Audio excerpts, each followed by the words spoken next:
Hello, a very warm welcome to our wingwave coaching workshop. First of all, I would like to give you a little introduction about the method wingwave coaching.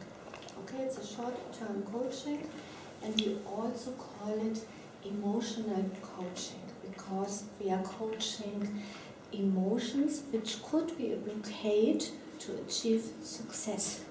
And that's our motto, wingwave, achieving success with solving blocks, attaining peak performance. Why is this so necessary? Many people are very capable and they have many resources and they have a great knowledge, but they can't show what they're able to in the right moment. Imagine pupils, children, learning in school vocabularies, and when they are sitting in the exam, suddenly they forgot what they have learned. Imagine sportsmen. They're very good in training, show peak performance, but when they go to the championship, yes, they cannot repeat what they were able to show in the training. And imagine business life or family life, also when you are in discussion with other people. And these are important things. And then you leave the meeting, and when do you remember the best argument? When you are in the elevator or when you are outside, and then you say to yourself, oh, I knew this fact, but I didn't tell the others about what I'm knowing. Yes? So everything is there, but not at the right point.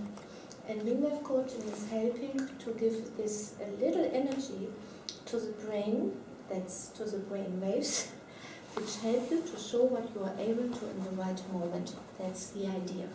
So we don't coach people with wingwave and make things like this. This is a special movement on wingwave, and then you are able to play piano. Yes? You have to exercise, okay? But if a musician is giving a concert and feels stressed and blocked to give the concert with free energy and all the resources, then we can help him to feel good when he is showing the performance. Yes, emotions could be only a little thing, but can have a great effect for the successful life of people. And that's why we refer with our name to the metaphor of the wing beat of the butterfly, which is able to change the climate on the other continent, but only when the wing of the butterfly comes to the right point. Yes? And the other part of the word, I told it already, is the wave. That means brainwave. That means have good ideas, being full of creativity. And with the little wing, we help people to have excellent brainwaves when they want to perform. Okay. I'm a psychologist, and much later, after I became my diploma, I realized that the name psyche or psyche does not only mean breath, soul, power of life, but it also means butterfly. It's an old Greek word. I've heard that modern Greek language doesn't use this word for butterfly, but the old Greeks did it. And what I found is what is so interesting, that it also means power of life. And the old Greeks, they admired the butterfly not only for being so light, but only for being so strong to free itself out of the puppet. That's also a nice metaphor for our method. The butterfly metaphor does not come from psychology, it does not come from philosophy, it does not come from art, it comes from mathematics. Yes? Some people don't know. In the early 60s, there was a scientist, he was a meteorologist. His name was Mr. Lorenz, and he was one of the first meteorologists who wanted to use a computer program to make weather prognosis. Yes, and they fed the computer program with a lot of data, and the computer was counting and counting, but he produced the wrong results. Yes, the sun was shining, but the computer said it will be snowing. So really bad results. And then the scientists had no idea what happened, but one of them found out that when the computer is counting and writing a number, there's a comma, and after the comma there are other numbers, you know, and they go on and on, and the computer was bored, and he made a 0. Yeah, he stopped writing on these numbers. And when Mr. Lorenz heard about this, he said, wow, this little effect makes such difference. It's like a wingbeat of a butterfly changing the climate. There the metaphor comes from, okay? So you always have examples for romantic people, butterfly, and for analytic people, mathematic, okay? Butterfly is everywhere.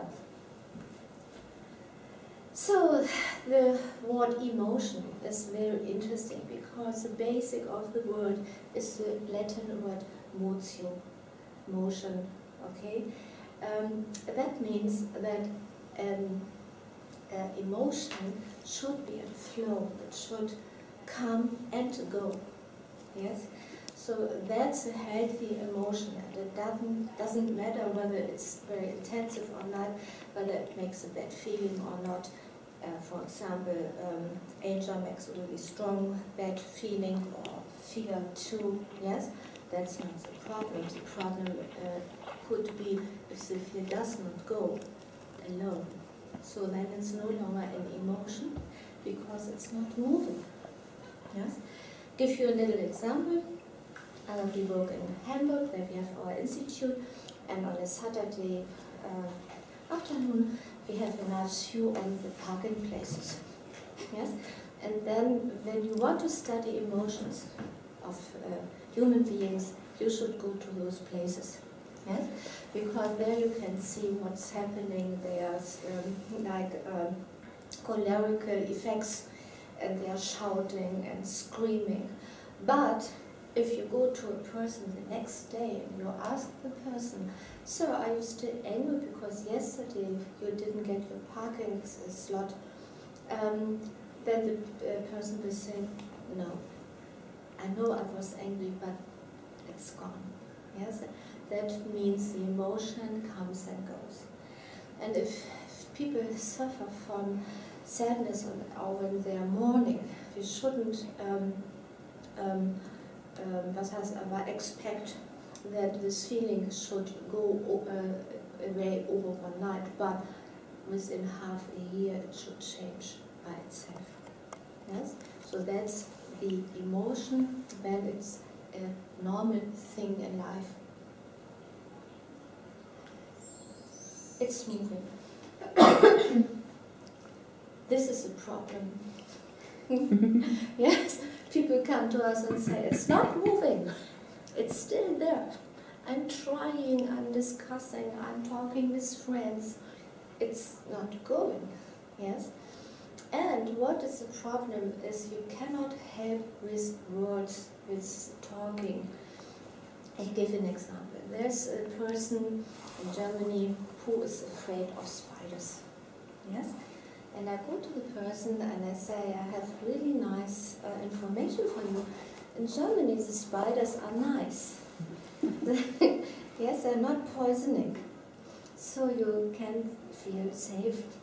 And the person may understand on an intellectual basis what I was saying. But when the person is alone later and the spider comes out of behind the cupboard, then we will see the same reaction. So talking does not always help.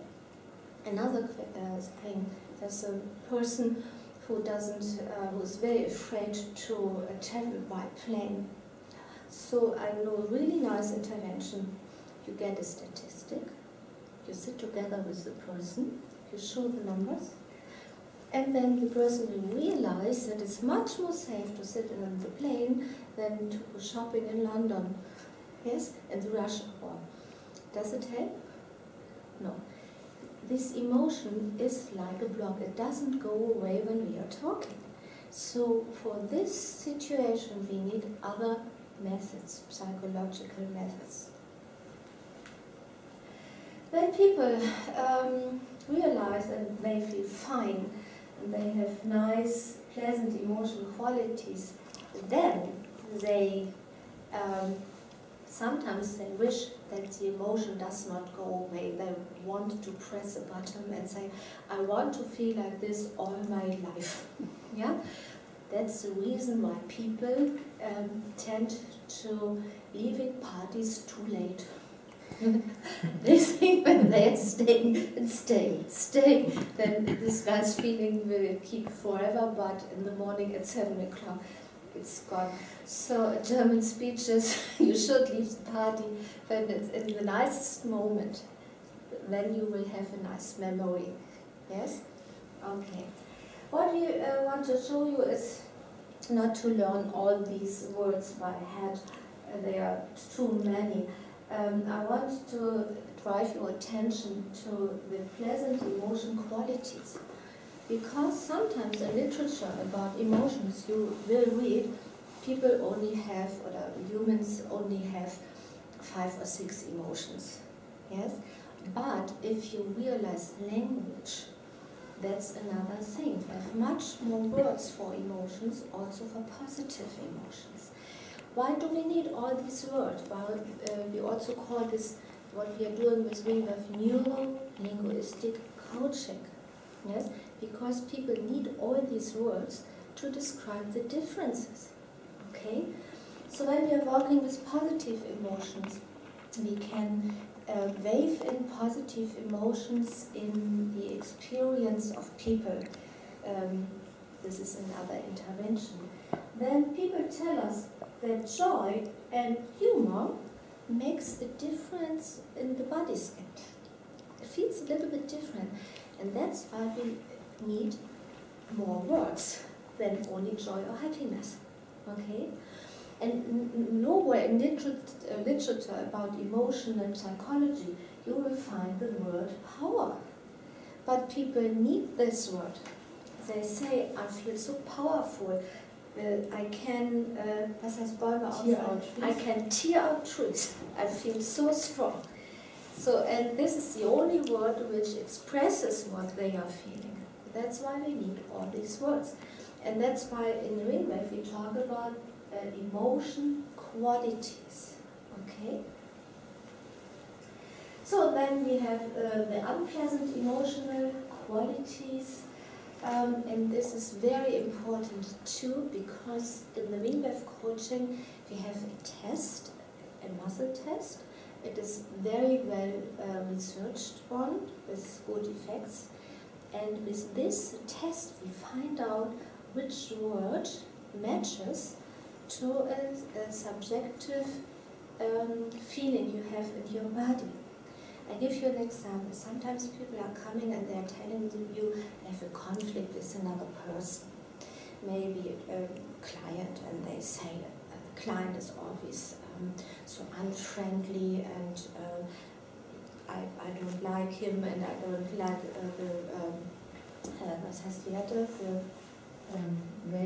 the values of the client, yes. And then you say, so what emotion is in your body when you are in contact with this person? And people may tell you it's anger. And then you make the test, and it's not anger, they are not angry. And then they are wondering what's happening. And you go on with testing, and what you find could be disgust. Yes? It's a bad emotional state for the body, but it's not being angry. It's a difference. When you are angry, you have a tension in your muscles. Yes? You want to strangle other people, hit them, okay? But when you feel disgust, it's something in your stomach. okay, or skin also. And that's why when people are hating, they are spitting. Yes? Because they have a problem with Verdauung? With digestion. That's it. Okay?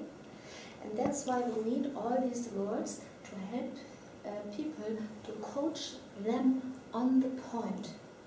Yes? This is the ring beat. Yes? And also when we find out where is the right point, we can help with our method. When you make coaching on another point, which is not the problem, then you can go on and go on for hours, but there's no change.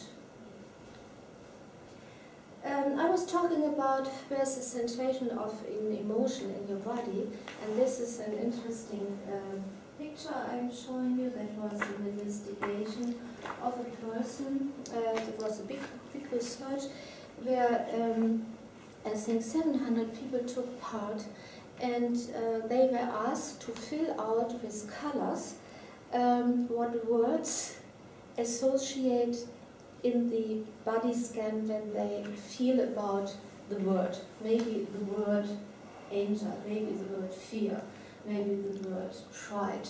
Yes, they gave them colors and the shape of bodies, and they had to color these shapes to express the body feelings, the body echo of these emotions. And there you can see that people feel or have focus on different parts in their body when they are engaged emotionally. It's interesting, isn't it? Because this is a big part of wingwave coaching, that we always are working with a sentence, where does this experience makes an emotional echo in your body scan. So let's go back to language. When sometimes people go to you, come to you to the coaching, and they express that they are feeling emotionally blocked. I can't get over it, it's still bugging me.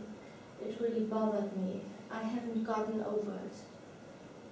I was really hurt. Something feels broken inside of me.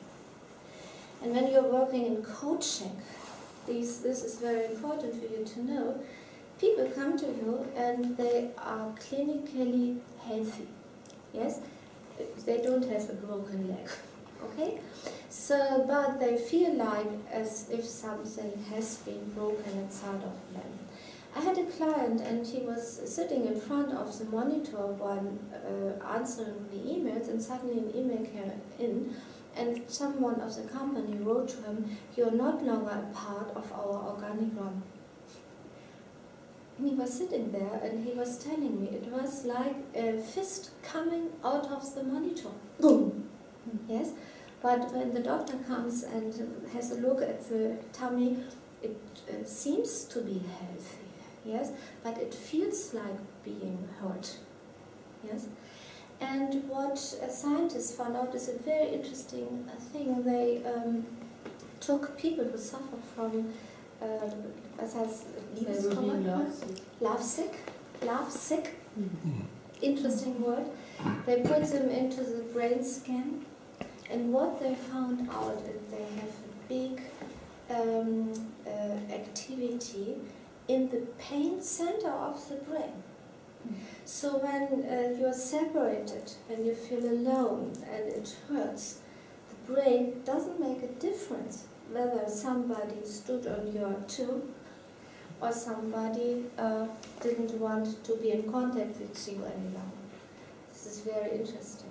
So formerly in the 60s, when somebody told to a doctor the person died of a broken heart, they would have said, a heart cannot break. Yes? Did you ever x-ray a heart? It's not possible. But today, when you have these interesting researches, you understand, yes, these old, very old words are right. And these words are older than psychology. Sometimes we find these sentences in the Middle Age. Yes, somebody died of a broken heart. Okay? So, this is a positive processing, but nobody would come to a coach and tell the coach, I only wanted to explain to you how nicely I can process emotions. Yes? But you say, time heals all wounds, sleep on it, and then everything will look different, like the guy, you know, with the parking slot. The trouble is gone, I'm back on track. Very interesting. Very interesting metaphor. It's all water under the bridge now. Okay, it's a nice metaphor. Okay. So now let's think about what could be the difference between the guy who slept one night over it and felt fine the next day, and this person who said, no, it's still bothering me. It doesn't go away alone, this emotional blockade. This is this speech, sleep on it, then everything will look different in the morning. Okay? Because when we are sleeping at night, the brain is working very actively. We think that we are lazy and that we are sleeping and that we do nothing, but that's not true. The brain has a lot of things to do. Every experience during the day comes into our nervous system. Yes, but it's only coming into our nervous system like, you know, plastic bags when you come from the supermarket. Yes? You put them into the car, you drive home, and you get all the bags and put them on the floor. But you cannot leave them like that. Yes? And you would never take a bag from the supermarket and put it like that into the fridge. Yes? First of all, you get every single article out of the bag, and when it's toothpaste, you wouldn't bring it into the fridge, you go to the bathroom. And that's what the brain is doing at night. It has to unpack bags. Yes? So that in the morning when we are waking up, that we find that everything is in order, that everything is in cupboards and doesn't disturb in the floor. Yes? Sometimes there's somebody knocking at the door and is delivering a big black box. Nobody ordered it, but some dong, it's on the floor, and you don't know what to do with it. You don't know what is it's inside. It's so heavy, and you don't know how to open it. And it's like as if the brain is saying, okay, first I will put away the bags, okay? And the box is staying and staying and staying. So then you are suffering from the signals the box is always sending when it's on the wrong spot in the nervous system. And then we can help. How can we help? What's happening when the brain is unpacking the cases and the boxes? This is happening when we are dreaming. And when we are dreaming, we have the rapid eye movement patterns. Have you ever heard about it? Yes. Some people don't know this. We have to explain it to them. When we are dreaming, the eyes are making really rapid movements like this. But nobody can do this during the day. That will look a little bit funny, and you will not find your way home or to work, or you cannot work. So you have to do this at night. Yes, but you don't do it voluntarily. It happens. It happens when the brain is working and unpacking all the stuff and putting it into proper files so that if you find the next day, that's the hard work for the brain. And this is why we are dreaming. Okay? And have you ever heard about a music band called REM? Yeah, so, and did you know that that was the reason why they are call themselves REM? Yes, they have been psychologists, yes, students, and then they founded the band, and then they said, okay, let's call the band REM, Dream Phase. Okay? It's interesting. That's good to know. So these are the sleep stages. During one night's sleep, we have about 4 to 6 REM phases, so-called REM phases, and it's very interesting, the activity of the brain, the arousal of the brain, how it is working. It's nearly like it is when we are awake. Did you see this? Waking state, REM or dreaming state? Yes? That shows you how intensively the brain is working. But in the REM phase, it is a phase where sleeping persons are really hard to wake up. So you cannot wake them up because they are so far away with working and clearing the bags, yes, that the body doesn't react. Okay. So, and then in the late 80s, some psychologists who have been working with NLP therapists, they had an idea, and it was a funny idea, it was a strange idea, it was extremely simple. They said the following thing: sometimes people, you cannot help people by talking to them when they are suffering from emotional blockades. So why don't we copy or model what the brain is doing at night? Maybe the brain needs a little bit of help during the day. And they started to work with people who suffered from these problems, mainly traumatic stress, traumatized people also suffer from very, you call it intrinsic pictures. You cannot get rid of them, they are always very vivid, also when they are 10 or 20 years ago. And they did the following. This. Yes? They were starting to wave in front of their eyes to model the REM phase during the day. And the effects were very, very good, astonishingly good. And so some of the group, her name is Francine Shapiro, separated from this NLP group, and she made her own experiences only with this intervention. But it is an NLP intervention, and Francine Shapiro was in this group of Robert Dills, John Grinder, Stephen Conway, and Joyas, who are experimenting with this idea. And originally it was called eye movement integrator. Yes? And what Francine Shapiro did very, very well, she did, I call it the so-called homework.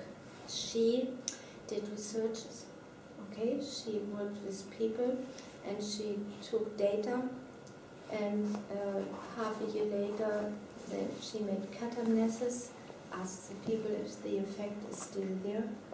And because she did this scientific work, today, this is the name of the method, how she calls it, EMDR, is very acknowledged all over in the world.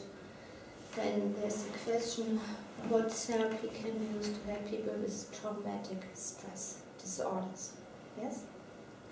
So Harry and me, we knew the intervention eye movement integrator, and we also went to these EMDR qualified seminars, and then we said, oh, it's a pity that such an effective method is only used for people who suffer from clinical stress, because we are psychologists for so many years now. We found out that life for people becomes more and more stressy from year to year. You know, nowhere in the world somebody is going to a bank when he's 16 and with 65 he is retired with some flowers as a director. Yes? Today we have other was heißt Lebensläufe? Curriculums. Curriculums. We have other curriculums. No? We have life paths. Other life paths. We have a lot of change, and we have to overcome a lot of change. It starts with the children when they are going to school. Also when they are 12, they think about what notes will I get for the exam, and when they are students, it's going on and on and on. Yes, and when you're in the job, you're always under proof. And we said we need a method which helps in the daily life. And I will show you one example. This is daily life for people who are playing handball. That was a German handball team in 2007, and they didn't have a clinical problem, I promise. They only wanted to win the world championship. And no health insurance will pay for that. When you say, this is so important for me and for my life to win the world championship. But they suffered from stress. They were afraid of the other party, the other team, and they had stress with injuries, and they had stress with sponsors, yes. And then 2 days before they won this game, there was a wingwave coach helping them to overcome all these stressing thoughts and blockades, and they won, yeah. But they could be handball before they got the wingwave coaching, of course. Yes, maybe wingwave helped them to reach the goal, okay. And some other examples, there's only little words, but I will explain to you. Today wingwave is used as a coaching method in several fields, also in the business, also in the companies. I will give you some examples. For example, Volkswagen coaching. Over 10 years now, Volkswagen coaching is using wingwave to help the managers to reach peak performance and to be successful. And there are some other groups like insurances, like banks, and there's an interesting thing, fire brigade. Yes, this is a little fire brigade in a little village in Germany, but what do? They have little MP3 players with our wingwave music in their emergency cars. And when they are driving to was heißt Einsatz? To a fire. When they are to a fire, then they are listening to our wingwave music, which is working a little bit similar to these eye movements. I will explain this later, because these eye movements, people think that when you have these rapid eye movements, that the two halves of the brains are being enforced to work properly together, yes? And there's a certain kind of music which seems to do the same thing on a softer level. And these fire brigades, they are using the music to drive to the fire, and they come back, they listen again to the music to calm down, yes? And it's very interesting. And we are allowed to put this on the list. Yes? So some other examples. In Germany we have a lot of dentists who are working with wingwave. You see what they are doing. They invite the people to the practice, yes, and they are bathing when in the environment of treatment. Yeah? They are switching on, you know, the turbine, which makes bathing. It's very interesting. Seems to be so simple, but it's so helpful. So that we have special courses for dentists to help dentist patients who suffer from fear under the treatment to overcome this stress. And what these dentists are telling us is the following: when they could help them, then the treatment is much faster. Yes, and it's much resourcefuler for the patient, but for the dentist too. It's also a stress for the dentist to work with fear patients or with phobia patients. So, these are the three elements of our method. This is a bilateral hemisphere stimulation. I already explained to you the eye movement, the beat of the music, which is alternate between the ears, but there are some more interventions which are possible.